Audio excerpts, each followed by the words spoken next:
In this alternate version of Earth, New York has been replaced by New Rome. The city is controlled by elite families who claim to follow strict moral codes and values, but in private, they indulge in forbidden pleasures.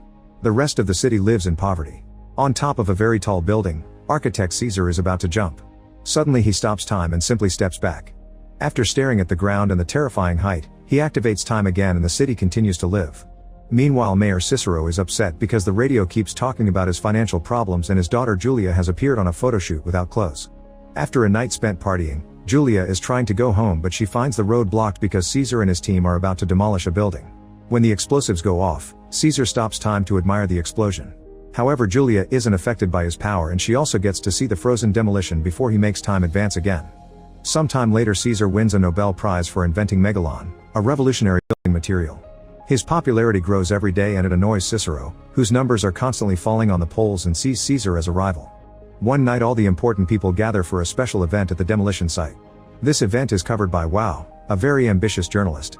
Caesar's cousin Claudio is acting like a clown and is scolded for embarrassing the family by his uncle Hamilton, the director of the National Bank. Hamilton is also worried because rumors say Claudio and his sisters are in a naughty relationship.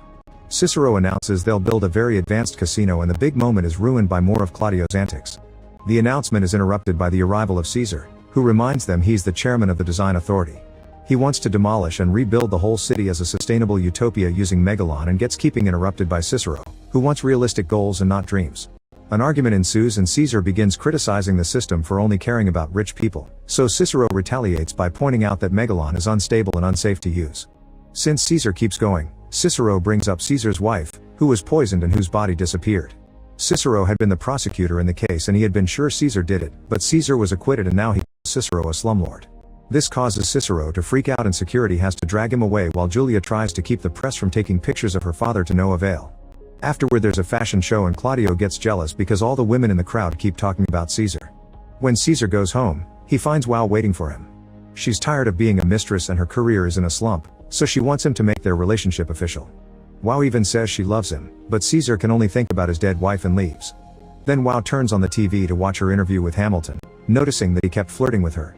The next day Julia visits Caesar at his office after sending him a letter to discuss what happened to her father. She notices that there are many empty bottles around and even medicine, indicating Caesar isn't mentally well. Caesar doesn't like Julia because she's spoiled, entitled, and has no goals in life. He explains he likes the company of people who actually think. This irritates Julia, so she reveals she saw him stop time and wasn't affected. Now Caesar finds her interesting and shows her a model of his utopia, asking her to walk through it with her eyes closed. Julia sees people living a perfect life in harmony with equal opportunities for everyone and finally understands Caesar's vision, so she wants to help him. Later during a parade, Julia tells Cicero that she'll be working with Caesar, and Cicero calls her a traitor. He gets even more irritated when the cops pause the parade just so Caesar can cross the street on his car. That night Julia reads all the files and articles about the murder case of Caesar's wife. She had been poisoned with an overdose of insulin and the car had been found deep in the river. In the middle of the investigation, her body disappeared. Julia becomes so desperate to know what happened that she starts following Caesar around town. Claudio is out too and sees what Julia's doing, so he begins taking pictures as he follows them too. After driving for a while, Caesar's car makes it to a shady neighborhood, where he sees injustice everywhere manifesting as images of falling statues. Then he stops to buy flowers, which confuses Julia. Minutes later Caesar goes inside a mysterious building, where a security guard turns off the alarm lasers to receive him. Caesar then brings the flowers to his wife's body, which is being taken care of by a team of gentle women. However, when Julia follows him she finds Caesar alone because this is all his imagination. Overwhelmed by Caesar's everlasting love for his wife, Julia decides to leave. The next day Caesar goes to the top of the tower to watch the city and take notes for his plans. Julia comes along and asks him which institution is the most important to preserve in his utopia, to which Caesar answers marriage. For the next few weeks, Wow spends lots of time with Hamilton and they end up getting engaged. On the night of the wedding, Wow gifts Hamilton his very own statue. Julia attends with Caesar, who notices the protesters nearby holding up signs against him, but he ignores them. Reporters keep asking him about megalon and its possible danger, yet Caesar continues to joke while assuring them it's perfectly safe. In fact, pop star Vesta arrives wearing a dress Caesar made with megalon, which uses tiny cameras to make it look invisible. Everyone loves Vesta because she promises to stay chaste until marriage. When Cicero arrives, the whole crowd boos him. Since this is New Rome, instead of a modern party they have a celebration inspired by the old Roman Empire, including a chariot race and gladiators fighting. Julia is interviewed by some young students and learns there already are rumors of her dating Caesar.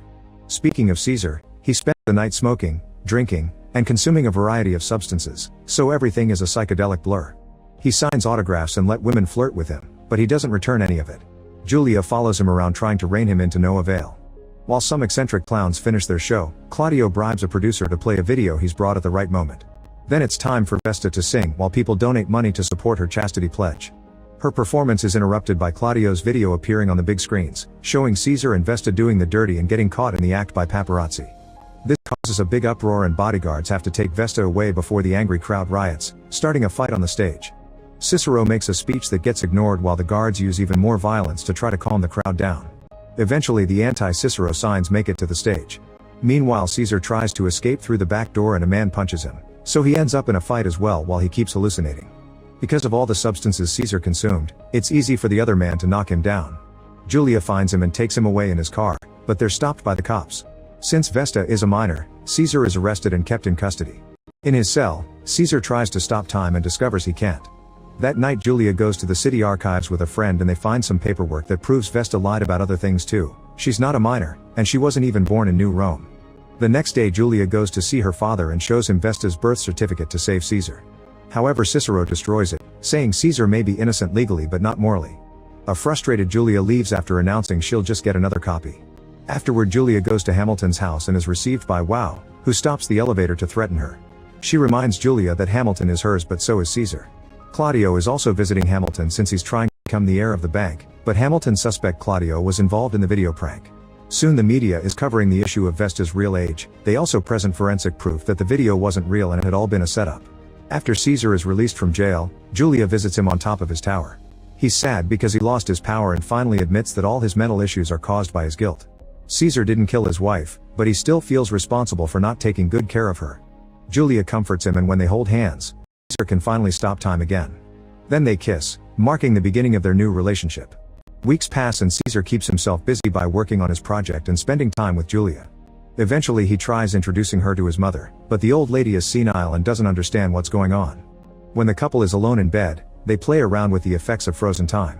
Meanwhile the lower class hates Caesar more every day for all the buildings he's destroying to build his dream city.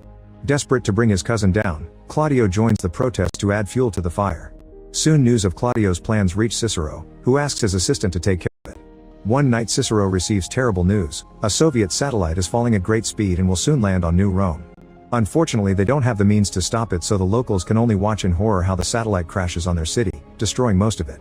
This terrible incident gives Caesar the chance to work on rebuilding the city without any obstacles in his way. He loses himself in his job, playing with time to try to look into the future and design the perfect utopia. After many days of endless working, Caesar is brought out of his trance by Julia, who announces she's pregnant. Caesar is very excited and wants to get married, but Julia turns down the idea, explaining that Caesar's conscience would never forgive him because he still sees himself as married to his dead wife. Sometime later, the couple invites Julia's parents to their new home, which was built following Caesar's advanced designs.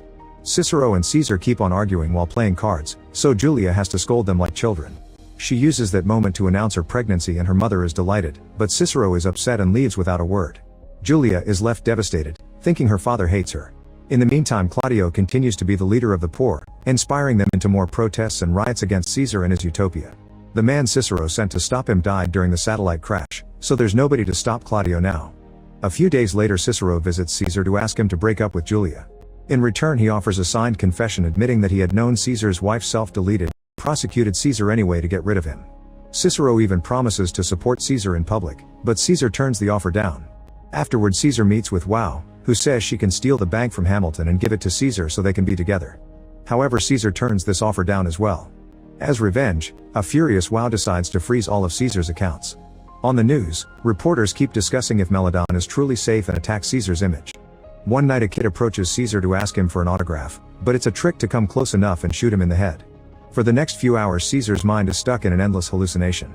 Julia immediately takes him to the hospital and the doctors consider the option of rebuilding his skull with Megalon. Meanwhile it's revealed that the child had been sent by Claudio's henchmen, but Claudio is angry because this incident has made Caesar look like a martyr. The procedure to fix Caesar's skull with Megalon goes well, but it'll take some time for him to fully recover. Julia comforts him after the operation, and while having painful hallucinations Caesar shares what happened the night of his wife's death. She came home ready to announce big news, but she saw something that made her jealous and she ended up self-deleting in the river. The poison thing had all been a lie from Cicero, who also hid the fact she had been pregnant.